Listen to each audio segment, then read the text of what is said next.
Mimi naitwa Hamisi Idi Katuga, ndiye mkurugenzi mtendaji wa taasisi ya Wazee Jasiri Organization. Mheshimiwa Makamu wa Rais Dr. Emmanuel Nchimbi ametoa hotuba yake ya kuwaomba Watanzania wapambanie katiba. Hakuwa na maana ya mapambano ya vita au ya vurugu. Neno mapambano ni kwamba basi taasisi mbalimbali zinazohusika katika kujadili swala la katiba, mapambano yao ya fikra, mapambano yao ya upendo, mapambano yao ya hoja. Tumeona baadhi ya viongozi wanajitokeza kuchambua hotuba ya makamu wa rais, kwamba hiyo na kubeza na vijembe. Sasa halikuwa jambo jema. Kwanza tunampongeza makamu wa rais Dr. Emmanuel Nchimbi, tamko lake ni jema, anawakumbusha wanaharakati na wale wote wanaodhani njia iliyo sahihi na ndiyo ilivyo sahihi ni kwamba sasa tupambane katika hoja, kujadili jinsi ya kuitengeneza katiba yetu. Na alipitia kwamba alivyokuwa katibu mkuu wa CCM alipeleka hoja kwa mwenyekiti wa CCM kupitia ilani ya Chama cha Mapinduzi kwamba sasa Watanzania wanahitaji katiba mpya. Kwa hiyo mchakato wa katiba mpya hauanzi sasa. Mchakato wa katiba mpya umeanzia kwenye vikao vya CCM, ndio maana ikatengenezwa ilani ambayo inaukubali mchakato wa katiba mpya. Sasa hoja ya hivi karibuni ya makamu wa rais ni kuwakumbusha sasa wadau na taasisi mbalimbali, sasa tutoke katika majadiliano. Ni mapambano ya majadiliano kwa kujenga hoja ili kudai na tutengeneze katiba ambayo inaweza kutupeleka miaka 50 ijayo. Sasa inaonekana baadhi ya wadau, baadhi ya wanasiasa wanalipokea swala la mapambano kama ni vita au ni vurugu au ni ugomvi. Tunaendelea kuwaasa kwamba twendeni kwenye mlengo wa kuipata katiba mpya kwa maridhiano, kwa ustahimilivu, kwa kujadiliana. Kwa ili kusudi amani yetu iendelee kuwepo. Tunaweza tukadai katiba kwa vurugu na tusipate katiba. Kwa sisi kama Wazee Jasiri Organization tunaendelea kuwaomba Watanzania kama tulivyowaomba tarehe 19 Jumapili kwamba tujadiliane kwa hoja, tujadiliane kwa fikra ili nchi yetu iendelee kuwa salama. Hata nchi yetu hii wakati tunadai uhuru hakukuwa na vurugu. Watu walishindana kwa hoja mpaka tukapata katiba ambayo ndio imetupelekea hapa. Haya mafanikio yote tunayoyaona tuliopo sasa, japo ya baadhi yana mapungufu, lakini kwa ajili ya katiba hii iliyotufikisha hapa. Sasa tamko letu sisi leo tunaendelea kusisitiza kwamba basi amani itawale katika mapambano ya hoja, ya fikra, ya utulivu wa nchi, ya amani. Hatimaye sasa tufikie. Lakini wito sasa kwa hali ilivyo, tunaiomba serikali sasa ambao inaoandaa mjadala wa katiba mpya itoke sasa, ipange ratiba, mchakato huu uanze, kwa sababu tunapoongelea mwaka 2028 kwamba ndipo tutafika mahali ambapo katiba itakuwa tayari kwa uchaguzi wa serikali za mitaa 29 na 30, uchaguzi mkuu. Muda si mrefu sana, muda ni mfupi. Kwa hiyo mchakato tunaiomba serikali ili kuondosha hizi sintofahamu, basi ratiba ya katiba ianze sasa. Naitwa Tamim Omar Tamim, mkurugenzi msaidizi wa taasisi ya Wazee Jasiri Organization ambaye natokea upande wa Zanzibar.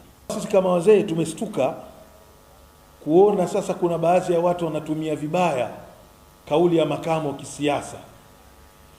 Kwanza wanataka kuleta uchonganishi kati ya rais na makamu wake, waonekane kama watu wako tofauti na serikali yetu ya Jamhuri ya Muungano wa Tanzania. Kwa kuwa makini, kwa kusimamia amani na utulivu, lakini kuhakikisha kwamba Tanzania inakwenda kupata katiba mpya. Katiba ambayo itaridhiwa na wananchi wote. Lakini katiba hii isiwe kama kuna chama kimeshindikiza ndiyo serikali ifanye. Sio kweli.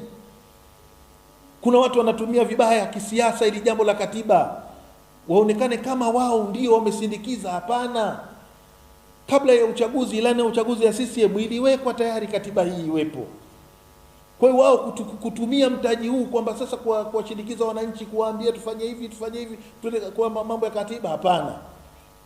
Kama hawana hoja watafute hoja, ila sisi kama wazee tunawasihi viongozi wote, na mimi nasema kulikuwa na uongozi wa vyama vya siasa vya upinzani wote, mimi nadhani ufike wakati sasa vikao vyao viitishwe, wao wanakaa wanajadiliana kuhusu maendeleo ya nchi, wanajadiliana watu wanaendaje kwenye nchi hii. Isifike wakati watu wakasababisha vurugu, watu wakaja wakauana, watu wakaleta mambo mazito kwenye nchi yetu, sababu moto unaanza na moshi, cheche zinakuja, matokeo yake moto utawaka. Nchi hii haitakalika kwa sababu ya vitu vidogo vidogo.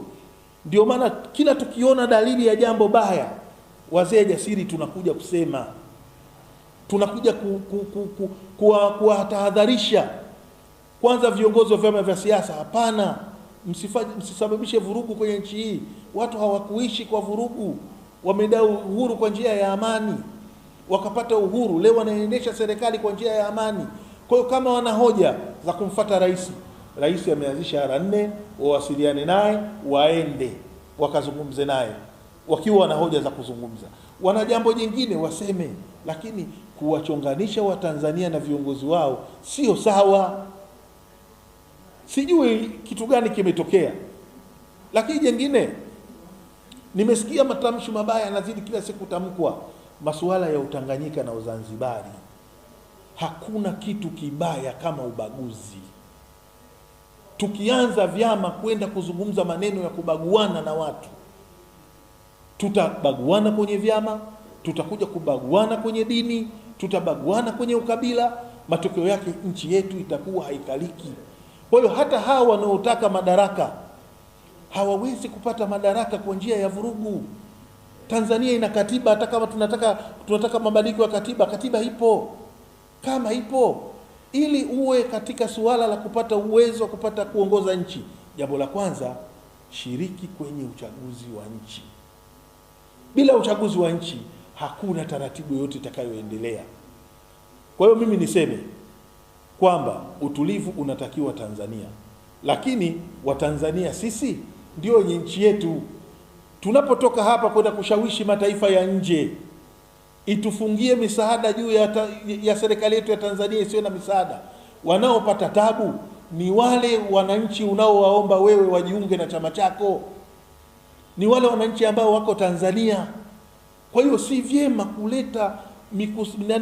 kuleta vurugu na chuki na watu kuchonganishwa bila sababu. Ikinyimwa msaada Tanzania, umenyimwa msaada wewe, wamenyimwa msaada wananchi wanaoishi Tanzania.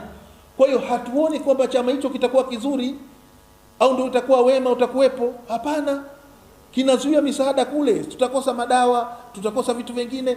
Watakaoathirika ni Watanzania wenyewe ambao wewe unawahitaji waunge mkono chama chako. Ni wasii wa